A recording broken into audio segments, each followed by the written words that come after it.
Good evening, everyone. Good to be in your companies once again. I'm your friend, Bishop-elect Edlin Scott, and this is Phenomenal Leadership. So I want you to go ahead and reach out to your friends, let them know that we are live. Yes, we are live. We've not been around for a couple of weeks. On Saturday past, I buried my mother-in-law, and so it's been a lot of things. People coming over at the house, visiting with us, and all of that. So it got a little hectic, so I took a break. But here we are, we're back. We're back, and I certainly thank God for all of your support. There have been a lot of support. I thank you so much for your support, and I thank you so much for your prayer, which was paramount during those critical times. And I shared this with the church on Sunday. Even though we've closed the chapter, I believe that the more challenging chapter begun Saturday afternoon after we would have laid her to rest.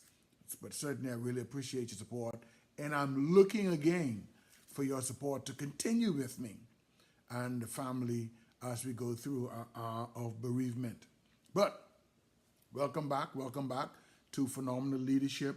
I'm your friend, Bishop-elect Edlin Scott. I'm really excited about the opportunity. We're here today, not certain whether or not we're going to be here tomorrow on Thursday night, for the simple fact that the church is going to be in revival, and then I am a part of the revival. So I'm not certain whether or not I'm going to be back on Thursday night. And, well, most definitely, through the strength of the Lord, we probably will be ministering on Saturday morning. But hey, I'm really excited about what God is doing. God is blessing by leaps and by bounds. The New Covenant University, Dr. Angel Kreitz, they had a session called Increase, the Increase event, and it really blessed me. And I believe that we are in a season of increase. Do you know that Jesus didn't subtract, but in fact, he added to life? And that still is the plan. The plan is still not to subtract from your life, but the plan is still to add to your life. And that's what I believe that is going on. You know, I'm constantly reminded that, hey, God is not dead and he's still very much at work. I'm constantly reminded that what he promised, he's still bringing it to pass. What he said that he was going to do, he's still going to do it. Whatever deadline that he's given you, it still falls within the framework of the deadline. As I was preparing for the message that I spoke at the homegoing service for my mother-in-law, I talked about how that a lot of people feel that love stops at death. You know, okay, you're dead, and so then it's over. Think about this. Jesus gets the news that Lazarus is sick. Being sovereign, being the God of the omnipotent God, the omniscient God, the omnipresent God, he knew when, in the eyes of everybody, Lazarus died, when they recognized him as dead. So, because he knew, he didn't have to still come because, according to them, he was dead. But because of the love that he had, the love that was forged between that family, he still continued there. And because love goes beyond the grave, Lazarus was able to come back to them, because had Jesus stayed and never returned to Mary and Martha, Lazarus would have probably still been in the grave. But he returned because the love remained the same. And so I want you to understand tonight that the promise, Shandarabahosa, that God has for your lives remains the same. It hasn't changed, it will not change, and it's not going to change. It remains the same. And so I want to encourage you to hold on to the promises of God. They are still the same. You're still on schedule. You've been delayed, but you've certainly not been denied. So call up a friend, call up a next door neighbor, and let them know. Send them a link of the broadcast. Like and share. Want as many of you to subscribe to my YouTube channel. It's called Edlin Scott. It's a YouTube channel, and you can find things a lot easier, I would think, on YouTube. It's lined up a little better. All right. Or maybe I just want to use Facebook. But whatever the case may be, just be a part of the Facebook family, be a part of the YouTube family, and so you don't have to miss. And you'll hit the notification bell, and so you'll know when I'm doing something. So what is it that we're going to talk about tonight? For a couple of weeks, I've been dealing with this, and so I want to talk about today the relationship with self. The relationship with self. Everybody wants to help somebody. Everybody wants to help somebody. The level of help may differ, but everybody wants to be seen as being helpful. But before you can help somebody, you have to know yourself. There has to be a relationship within yourself.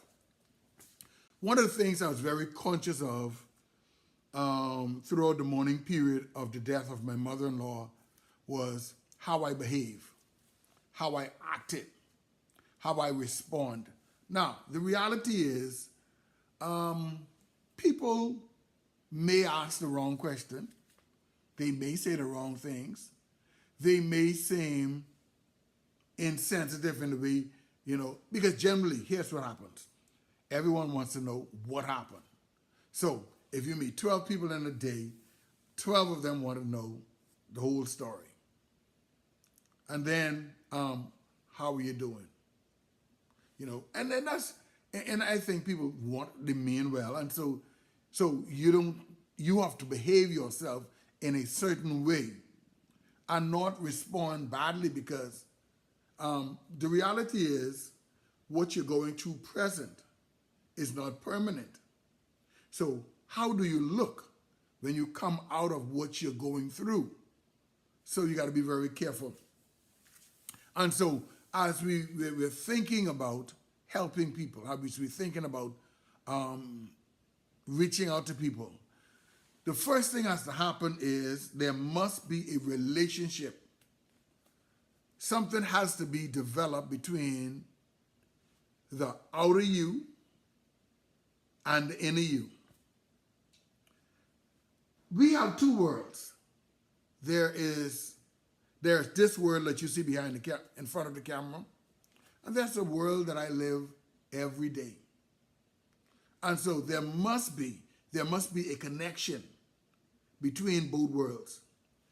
My outside world must understand my inside world. And I can break it down. We can get into this teaching tonight, and hopefully it's going to bless you.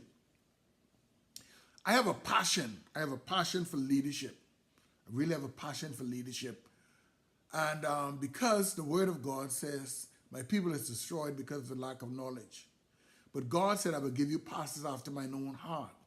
So where people get to has a lot to do with the kind of leadership that they've been exposed to. Understand what goes on inside of you before you should try to reach out to others is very important. Understand what's going on the inside of you. Watch this. If you have a war going on the inside of you, you have a little war, have a little war going on the inside of you. When you reach out to help somebody, they're going to notice that there is something different going on underlying. And then they're going to try to figure out what's going on. Do they really want to help me? Is it genuine? Is there no connection? So it is important for you, very important for you to connect. Before you connect with somebody else, connect with yourself. So there is a hook, line, and sinker, meaning when I am giving you something with my hand, then my eyes ought to look like I want you to have it. My speech ought to look like I want you to have it. My body language ought to look like I want you to have it. Because if my hand is giving it to you and my eyes is looking like, I don't want you to have it, or the words that I'm saying it to you with doesn't sound like genuinely, because people can pick it up. People know. People know. And see, that's what fools us a lot of time. We always feel like nobody knows. But I've learned very early in my Christian walk is that the thing that you try to hide is the thing that you highlight.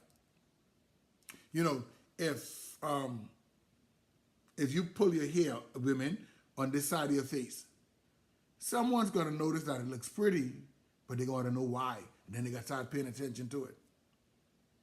Let's say you got a missing tooth in the front of your mouth. And so you're talking with your hand to your mouth. And so someone's going to figure, why are they talking with their hand over their mouth? And then they're going to keep investigating until they figure out, oh, they're trying to hide the missing tooth in front of their mouth. So the thing that you try to hide is the thing that you highlight. So the first thing that you've got to do is you got to understand what's going on the inside of you before you try to reach out to anybody. Understand what's going on inwardly before you try to reach out outside of you. Now, how you treat yourself, how you treat yourself gives people an idea how to treat you. How you treat yourself gives people an idea how to treat you. There's been a saying that says, how you want to be addressed is how you should dress. If you treat yourself funny, people is going to treat you funny. And I used to hear my friend, my prep partner, say this a lot. He said it a lot. I'm not going to let anybody treat me funny because I'm not going to carry myself funny. If you don't show people that you're important, more than likely they're not going to treat you on that important level. So you have to quickly know that you are a royal priesthood. You are a peculiar person. And you have to conduct yourself to that kind of level. So how you treat yourself gives people an idea how to treat you. The way in life you choose comes out in the relationship that you have with yourself. The path that you choose in life, all right, the path that you want to follow in life comes out in the relationship that you treat yourself, okay? I want to be a good leader. I want to offer cutting-edge leadership. So how I treat myself is going to determine whether or not I'm going to become that great leader. So if I don't invest in, I can invest in clothes, I can invest in a lot of things, but one of the things that is going to build me becoming a great leader, I have to invest in material that supports my culture, supports my area that I want to grow into. If you want to be a good doctor, learning how to drive, it can be nice, but it's really not going to help you with becoming a good doctor. Learning how to cook, it's nice, relevant, necessary, but it's not going to help you in that area. So you got to invest in that area in order for it for you to develop in that area. So the way in life you choose, it will come out in the relationship that you have with yourself. How you handle yourself. How you handle yourself will give people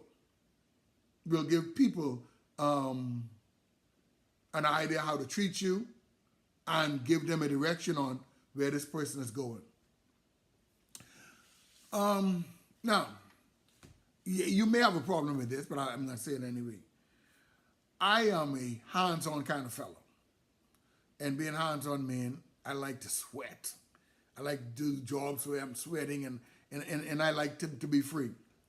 But from I came out of high school, my entire life has been drifting towards a necktie and shirt kind of lifestyle. It just no matter how I try to get away from it, it has always been drifting towards that kind of lifestyle. And so eventually I just succumbed to it and I just said accept it because it jumps in my destiny. So the way in life you choose will come out in the relationship that you have with yourself. How you treat yourself will give people an idea the kind of life that you choose. All right? Now, being able to connect with oneself. There's some things that you've got to do. Now, this may not make sense, but if you think about it, probably after the broadcast, it'll make a little sense to you. Do you reward yourself for success, or do you reward yourself for punishment, or do you punish yourself for failure? Do you allow yourself to get away?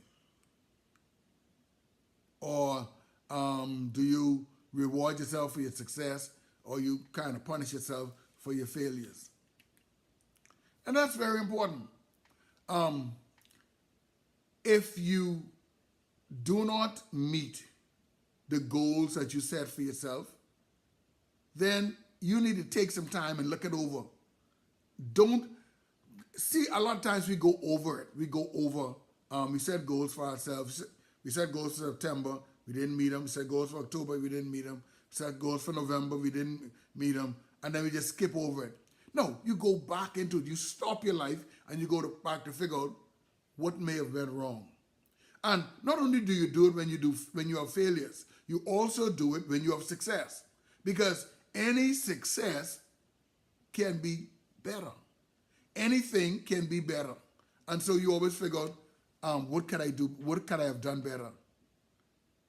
And so you kind of look at all of those things. Now, every one of us, there's a highest and there's a lowest. What that means is there's a time when nothing bothers us. Absolutely nothing will bother us.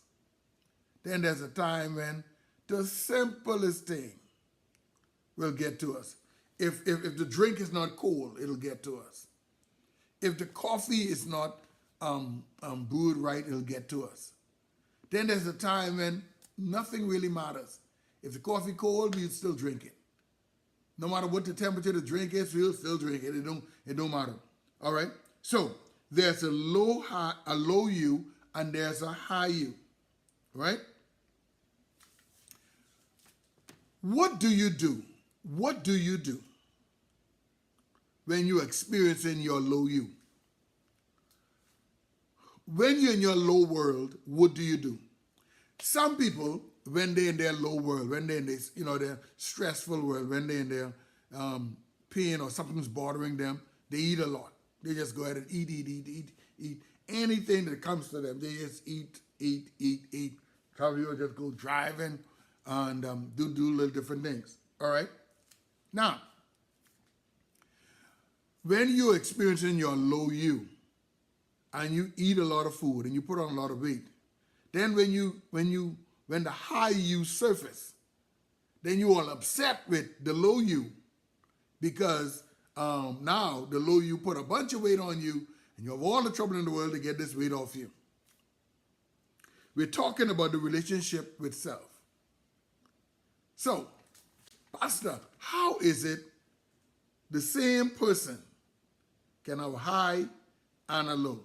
Very common. Very common. Very common. Now, what's important is to look inside of yourself. To look inside of yourself. And a lot of times we suppress what's inside of us. Our success or our high world, we want the world to see that. But our low world, we try to pretend that it's not there. We try to pretend like nothing bothers me. I don't care. It didn't matter. No. Got to watch out for that. So, sooner or later, your low you is going to do something that triggers your high you. All right, so we're talking about the food. So now you're all upset because, oh, you put on a bunch of weight. What you need to do is listen to your inside you. Not eat food to suppress it. Not play music to suppress it. Not go drinking to suppress it. No, I got to go smoke something to suppress it. It doesn't go away. You could drink as much as you want to drink. It doesn't pay your light bill. You could eat all the chips and French fries and all the other stuff and do whatever. It doesn't pay the bill. It just creates a different problem. So you have to listen to the inside of you. When you listen to it, just hear what is it saying, right? Being aware of your interior world is very important. Being aware of your inner you is very important.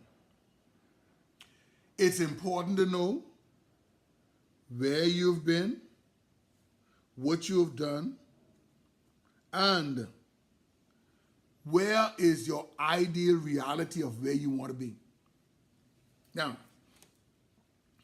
sometimes the inner world really is you. The inner you is really you. What we do on the outside is really not us. What we do on the inside, that's really us. What begins on the inside here, that's really us. And so we got to be careful that our outside world will take us places, cause us do some things, but are they ideally what we want to do? So your environment takes you a certain place. It's kind of like the wind. The wind will blow the neighbor's trash in your yard. That shouldn't be where it should be. The wind will do all kind of stuff to your yard, blow leaves and garbage and all kind of stuff in your yard. But that's not where it should be. So it is when we're trying to develop relationship with self. You go places where you really don't want to go. You do things that you really don't want to do.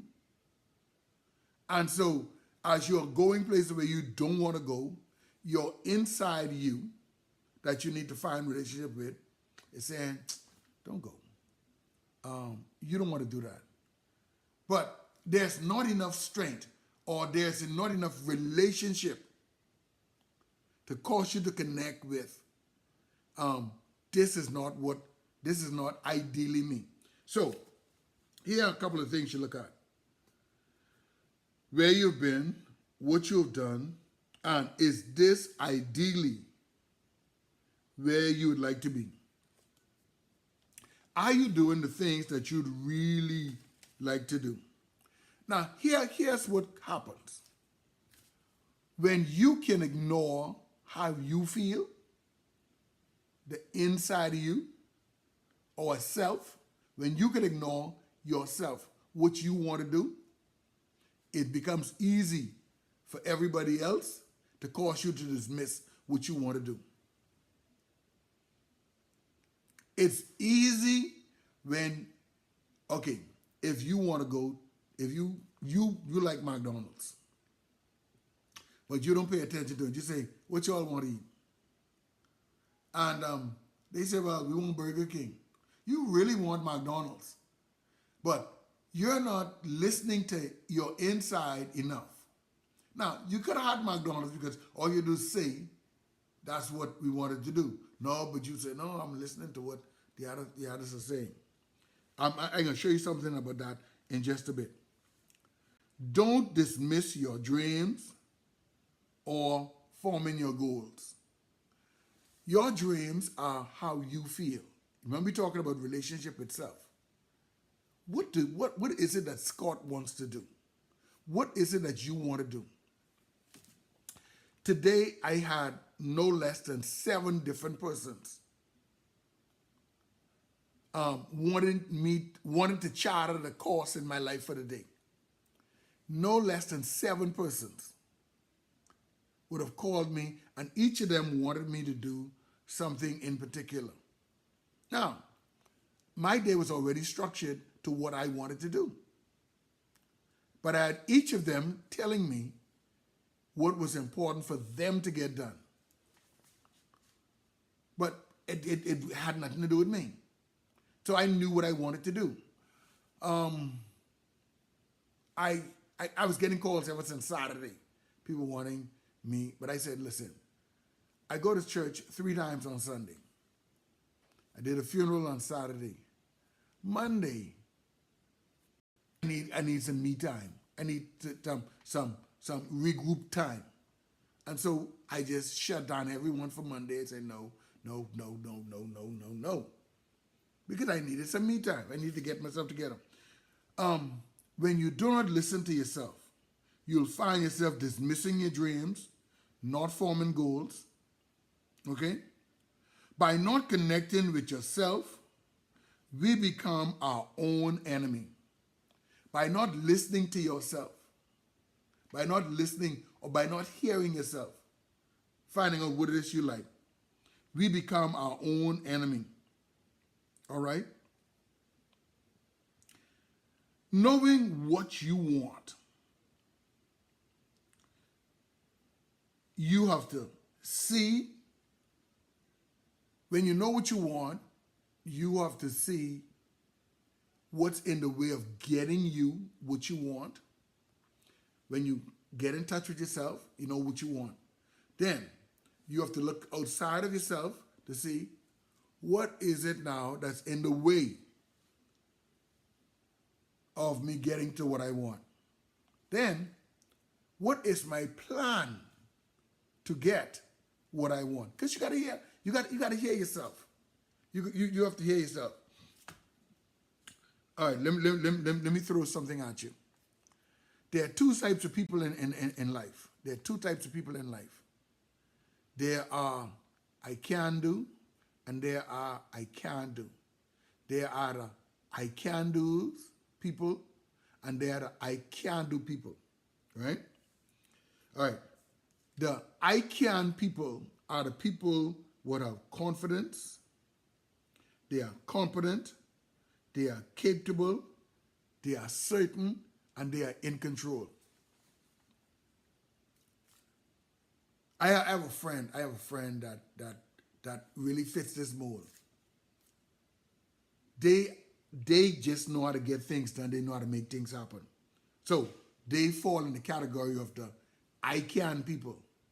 Now, the other side of people are the I can't. There's the I can and there's the I can't. Notice the contrast now between these two. The I can people are people who have confidence. They are competent, they are capable, they are certain, and they are always in control. When you are a I can person, you always in control. The I can people are insecure. Anything bothers them. They are uncertain. They are fearful. They react to other people's need.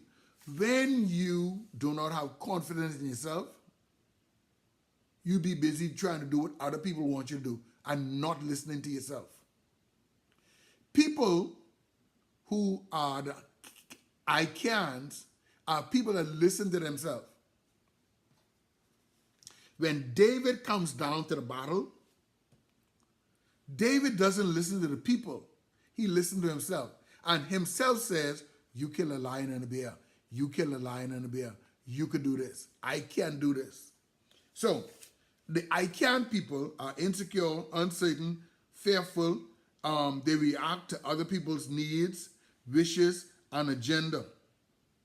And, of course, other people's expectation. Now, the problem with not connecting with yourself puts you in a very funny category. I can't. An I can't person, it tells you, it makes you feel like if you can't do it, then you can be safe. You can be free from risk and harm. When you say, no, I can't do it. When you think, I can't, you're going to be free from risk. You can be free from harm, right? You can always be safe. But the I can't is the level where you grow. You can't grow nowhere else except you be on the I can side. Here's what happens. You grow, it stretches you out of your comfort zone, and it encourages growth. It is important to hear yourself. It's important to connect with yourself. It's important to develop a relationship with yourself. Apostle told me many years ago, he says, it's important to know you. If I know me, if $1 million is left around me, and it ain't mine, I ain't gonna thief it, because it's not mine. Whether you knew it or not, that's not mine. I'm not gonna thief that. I have no reason to lie. I can't get in no kind of jam where I need to lie. No kind of jam where I need to lie. No kind of jam where I need to steal. You got to know you. You got to know you. I tell people this all the time, and I'm wrapping up with this thought.